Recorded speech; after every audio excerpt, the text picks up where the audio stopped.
You know, people put slogans on their walls sometimes. You know, we saw Morgan do that. Morgan had a video. Unstoppable Morgan had a video yesterday. She has slogans on her walls. You know, the garage there. You know, whatever, you know, kind of, you know, get you through the day kind of slogans. I've seen my neighbor there when I lived in Reston, Virginia, in my condo. I went into her apartment once and there's like paper taped to all over her apartment with little slogans, you know, keep thinking this and do this and don't forget that. And, you know, one of the things you should put up in big letters is, you know, everything is temporary. Everything is temporary in life, okay? It's true. There's nothing permanent. We have this illusion of permanence, you know, that, okay, I'm going to buy a house or I'm going to move into an apartment, and it's kind of has a certain permanence to it, but even that isn't permanent, right?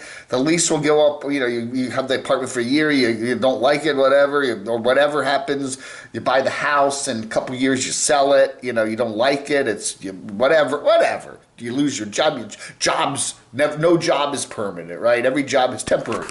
Anyway, in a way, I kind of see that everything is temporary is kind of a good slogan here for Lainey Will Travel here. Update on Phoenix, which is, I guess, her vehicle, right? She had the fire back in the spring, and then she got this bus, you know, and fixed it up real nice. But now the bus is just having a lot of problems. Diesel fuel. It's cold up there in Sedona where she is, and she's having trouble getting it started. And there's some other problems with it. Battery issues, and then she's got health issues. Okay, we're not going to get specific, but she's got chronic health issues that she's dealing with. Now, she does have her, I don't know, are they still husband and wife, whatever. Rico's back with her. They were broken up for a while. Now he's back, and they're really looking at life like, you know, hey, maybe it's time to get an apartment, get a place. And you can still travel, okay? You can still go out and whatever vehicle you have and go travel and do things, but at least you have a home base to come back to. And Lainey is at least thinking about that. She doesn't know whether that's her decision yet, whether she wants to sell the bus or not. It's just been a lot of problems lately. It's been a tough couple of weeks for her. And we wish her all the best, but, you know, life is like that. And I've said that with nomadic living, you know. A lot of temporary things about nomadic living. One of them is you're not always in the same place, right? Where you are is always temporary. You know, you're always moving, even if it's just in circles. You know, we see a lot of nomads these days moving in circles. You know, they in Arizona, they're either in Flagstaff or they're in Quartzsite or they're in Parker or they're over in Sedona or they're in Phoenix, and then they go over to. Maybe they cross the border into New Mexico and Utah now and then. Maybe a trip to Colorado, but then they basically spend about 90% of their time in Arizona because, well, hey, it's a good state for nomads, right? I mean, they're doing traveling, but the traveling circle gets smaller and smaller as they gravitate to maybe getting a piece of land or an apartment or build a shack or something, you know. So the home base, I think, is something that human beings just kind of want. It's a psychological thing. You want to have that place you can kind of gravitate to, especially I think as you get older and especially as you get more health issues and stuff like that. It's kind of hard to live without a base. You know what I'm saying? And we've seen that trend we watch a lot of these nomads as they're getting up into their 40s and 50s and maybe even older, and everybody just kind of wants a base. Or, you know, even if they still want to travel a lot. And we also see, you know, the temporary thing. You know, everything is temporary, and, you know, your decision to be a nomad full-time can be a temporary decision. I think to a lot of people it's a period in their life. They want to do that, but do they really want to do that the rest of their life? Be in a vehicle, travel with no home base for the rest of your life? I don't know. And she don't know either. She's still figuring it out. And you know what? That's cool, because everything in life, you figure things out. You always think, by the time I get to a certain age, everything's going to be cool. I'll figure everything out. And the one thing you figure out when you get to that age is you haven't figured everything out, because there's always new stuff to deal with. So ladies at a crossroads. We see a lot of other nomads that we cover here on this channel at a crossroads right now.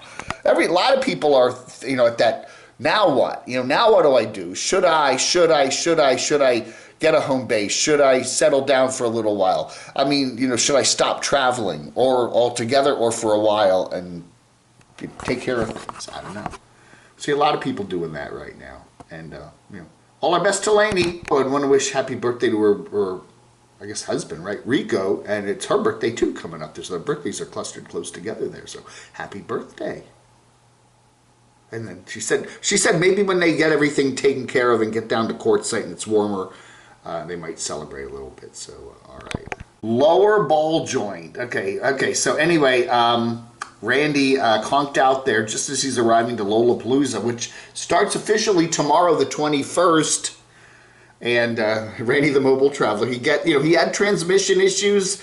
This was down in Texas a week or two ago. He got it all fixed up, his old van. Then he gets right to the entrance of Lolapalooza there, the Abilene State Park there, and the vehicle conks out. Ball joint, his whole front end went out.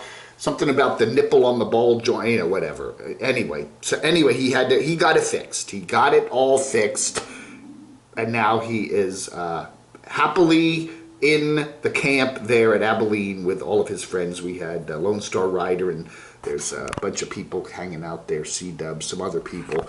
And so he is there cooking for everybody there at the Lolapalooza, even before it opens, the pre-Palooza. So anyway, a lot of people heading over to Abilene, Texas this week for the big event there, Lost on Land again, Lola's annual Lolapalooza.